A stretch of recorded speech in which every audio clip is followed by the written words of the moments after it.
Anna Vosloo en vandag gaan jy saam met my loer en leer oor jellyvisse. Jellyvisse se naam kan misleidend wees. Dis beslis nie 'n vis nie, maar 'n jelly-agtige ongewervelde dier met klokvormige liggaam en tentakels.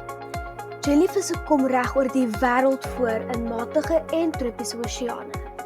Daar is meer as 2000 verskillende spesies en hulle wissel in grootte. Die emmer jellyvis is een van die grootste tipe jellyvisse. Hulle klokvormige lyf kan tot 2 meter groot wees en tentakels tot 30 meter lank wees. Boksjellyvisse is van die gevaarlikste spesies bekend. Hulle word gekenmerk aan hulle boksvormige liggaam. 'n Volwasse boksjellyvis is ongeveer 20 cm groot en tentakels wat tot 3 meter lank kan wees. Ek het 'n kenner gevra oor wat se rol jellyvisse in die ekosisteem speel. Play a very important role. So they help transport nutrients from lower water column all the way up to the top column as they move around. They will consume some of the fish larvae, so they impact it that way.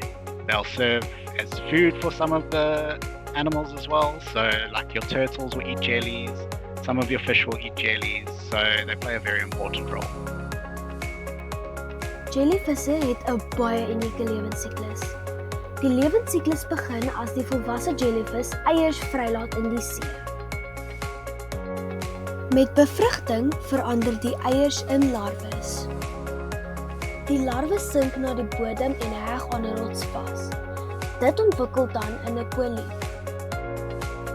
Die poliep verdeel dan homself in klein dele wat verander in onvolwasse jellyvisse.